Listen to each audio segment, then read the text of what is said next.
This is such an epic clip of Dennis Prager delivering some hard truth to Oxford University, the Oxford Union, about Israel and Israel's enemies, Hamas and others, through basic moral reasoning and logic. Dennis, by the way, had an accident a while ago and is really unwell at the moment, so please do keep him in your thoughts and prayers. His Hebrew name is Shmuel Nehemiah Ben Hinder.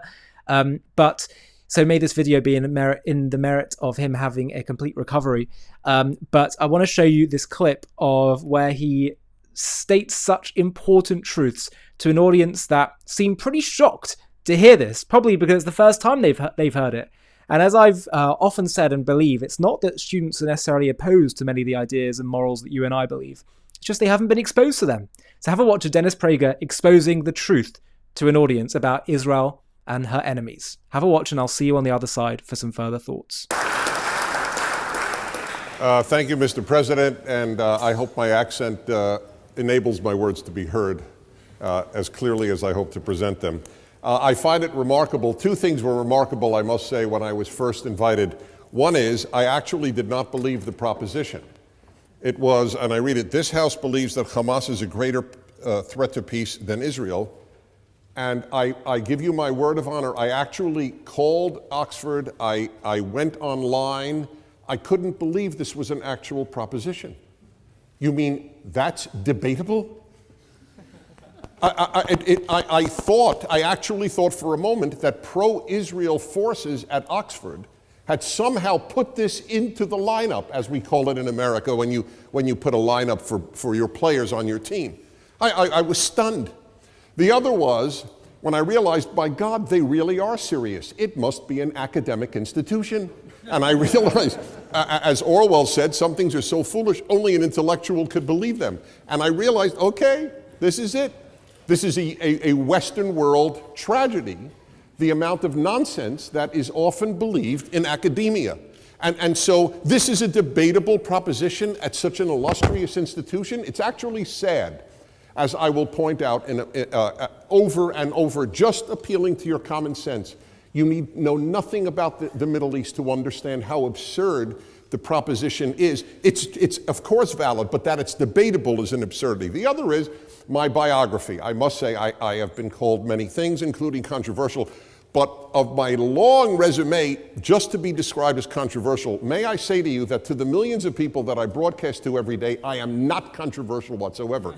So clearly, those who invited me find it controversial. All right.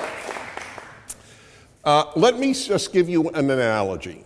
I didn't check, I should have. In the 1930s, was there a debate at this auspicious place? Was there a debate over the following proposition, that Nazi Germany, that Great Britain is a greater threat to peace than Nazi Germany, or Nazi Germany is a greater threat to peace than Great Britain? Was there a debate in the 1930s? That is a perfect analogy to what we are debating tonight. Nazi Germany is to Israel what Nazi Germany was to Britain, what Hamas is to Israel. Whether you agree with Israeli policies or not, and I don't agree with all Israeli policies, it is irrelevant. The question is that analogy fair? So let me ask you a question. I'll take you in a moment, actually in 2 moments. But let me begin. Who is the greater threat to peace? Let's forget Israel, okay? Who is the greater threat to peace in Syria? ISIS or Israel? Who is the greater threat to peace in Lebanon?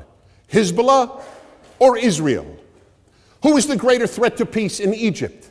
The Muslim Brotherhood or Israel? Do you understand? In every case, everyone in this room would acknowledge that ISIS is a greater threat to peace in Syria than Israel.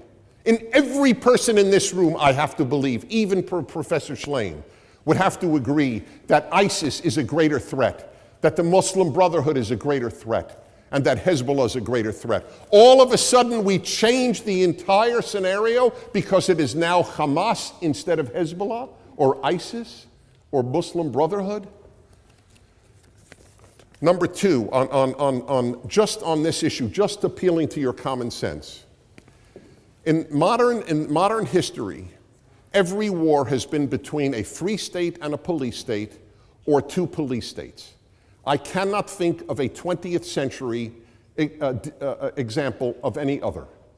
And the same holds true here. You have the police state of Hamas. If you differ with Hamas, they kill you. Where in the world other than Israel does anyone ever argue that the free state doesn't want peace and the police state wants peace? There is no other example on earth. There is no other example on earth of a country targeted for extinction. None. 220 some odd countries in this world. Only Israel is targeted for extinction. And we have a debate on whether the state targeted for extinction is the barrier to peace. That is quite a leap of faith. In the age of beheadings, as you have tragically experienced here in the UK, we have a debate. Hamas is a kindred spirit to ISIS and Hezbollah and Boko Haram. What do you think, they're an exception? All of those are monstrous. But Hamas, they're a terrific bunch who really want peace. If it only weren't for settlements. There were no settlements prior to 1967. Why wasn't there peace? Israel would dismantle the settlements for real peace in a moment because the Israeli people are much more interested in sending their kids to college and in having a peaceful life and in making a good living and inventing more medical and technological devices than they are in fighting wars. This would be the first free state in history to prefer war to peace. It is highly, highly unlikely. The Hamas covenant, which you heard from Adam earlier, the Hamas covenant, it says Israel will exist and will continue to exist until Islam will obliterate it, just as it obliterated others before it.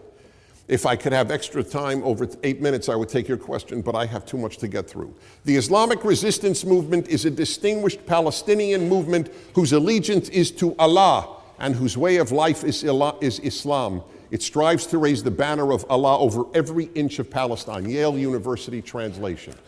I'm sure they didn't use inch in the original. On that exact point. So that is what Hamas is devoted to. Now, yes, I can. Oh, then please. So all of the organizations that you're citing as a threat to peace just happen to be Arab and or Muslim. Could you explain to me why you think that might be the case, that you only view these organizations as threats to peace? I don't. Okay. You obviously, those of you who applauded perceived the profundity of the question that I didn't. I don't quite understand. They are all a threat to peace. That is correct. Why did I only pick on Arab Muslim? I said Boko Haram. That is not Arab.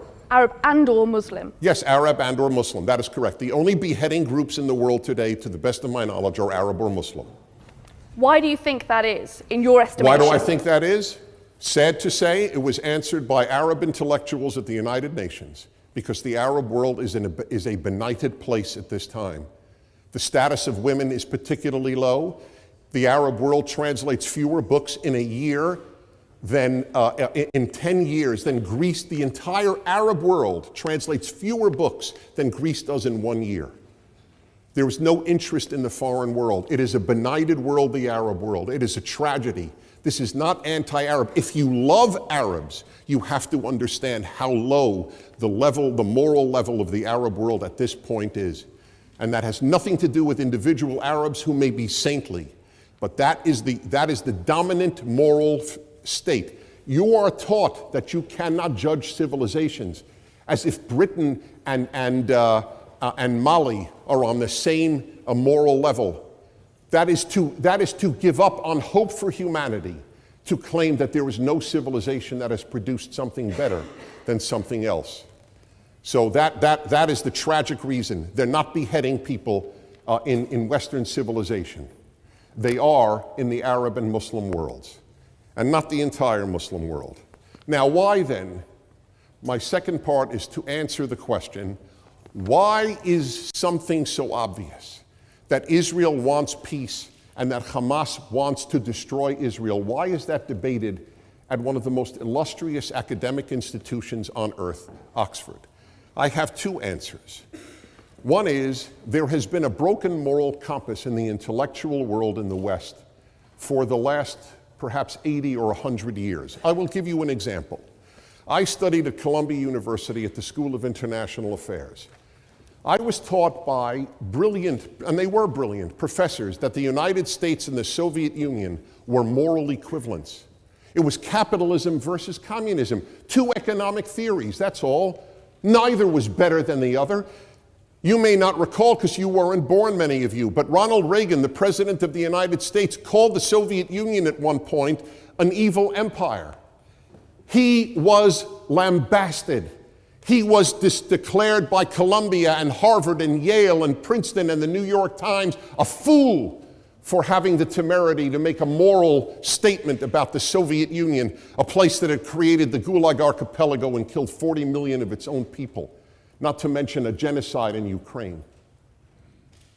That is what I tell you, students, that's what has taken over in Western universities, a broken moral compass that truly calls evil good and good evil. I went through this, and I'm afraid many of you are going through this. This evening is one such example. And finally, the media. The media gives you a jaundiced view of the world. Gaza starts a war to kill as many Israelis as possible. And all you see on the BBC and Sky News, as we see in America on our TV, is dead Gazans. That's all you see. I shudder to think if in World War II the same media covered World War II, you would have seen far more dead German civilians than dead British civilians. But it takes a very, very frail moral mind to believe that you determine right and wrong by the number of dead. That's what we are told. Look at how many Gazans were killed and how few Israelis. Well, look at how few Brits were killed and how many more Germans were. Does that make the Germans right in World War II? That's the facile moral thinking that pervades our world. So I end with this, and that is, it would be a tragedy, in my opinion, if it came out, if it were known, the Oxford Union actually determined that Israel and not Hamas were the greater threat to peace. Outside of the world of academia, it is pretty clear. It's got to be clear here too. Thank you very much.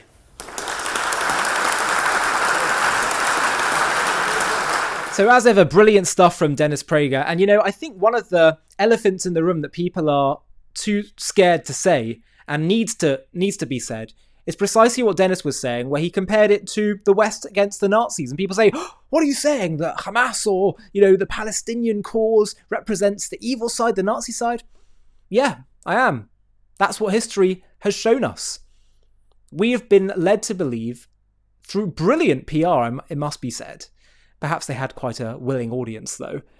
We've been led to believe by the Palestinian leaders, people that created this cynical identity, that their cause represents the pinnacle of morality and conscience. Well, it turns out that actually their cause is unconscionable, and that everything that they purport to stand for, it's actually the opposite. They say they're fighting against genociders. Well, they want genocide.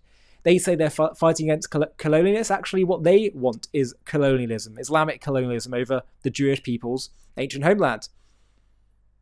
They say the Jews starting war. Well, actually, it turns out they're the ones starting war. They say the Jews want ethnic cleansing. Well, it's actually them that want ethnic cleansing. You can go through the list. Even apartheid. See what happens when Israelis or Jews go into Palestinian-controlled territories. They say we've made up our identity. They're the ones that have made up an identity for cynical ends. Only once we're able to understand this and say it plainly can we actually begin to resolve this whole issue. In the future, people will look back on this generation this time and they'll say, how were people how were they so fooled? Well, there are a lot of people who are very morally ambiguous about Hitler and the rise of the Nazis, and they said, well, maybe they're just upset about how they were treated in World War I, and Hitler can't want European and global dominance. He's just, wants a bit more land for Germany for their national honour. No, he did want world domination. We have to take what they say seriously. Now we have this moral clarity that Nazism is like the gold standard for evil. The same thing's going to be true in the future about the way we look at this whole issue, but right now, in the midst of the fog of the battle, they're trying to confuse us. Well, it's about time that we get clarity on this. And that, by the way, is why we've created this new documentary on JTV Plus called The Great Reversal. How throughout the entire conflict, the anti-Israel side have used one key tactic to fool people into hating Israel. And it's called The Great Reversal, how they've inverted cause and effect. Have a watch of the trailer for it. And if you want to watch the full thing, you can just click the link below in the video description. For decades, one idea has shaped how much of the world understands the Israel-Palestine conflict. Israel did something wrong, and the Palestinians simply resisted. Whether it's 1948 or the recent war in Gaza, the story is the same every time. Israel provokes, Palestinians resist. Israel oppresses, Palestinians fight back. This narrative dominates campuses, the media, and much of global politics. It feels familiar, it feels intuitive, and for many people, it feels true. But what if the sequence is backwards? What if the origin point and every major chapter that followed has been told in reverse? In the wars of 1948 and 67, in the collapse of Oslo, in the suicide bombings of the Intifada, in the rockets after Israel withdrew from Gaza, in the massacre of October 7th, and the global narrative that followed. In this JTV Plus documentary, we're going to expose the great lie that has reversed cause and effect, a narrative engineered to help the real aggressors erode Israel's legitimacy. We'll trace the conflict from its origins to the present day, revealing how at every stage the true sequence of events was inverted, how aggression was reframed as resistance, how defense was recast as provocation, and how a conflict rooted in hatred of Jews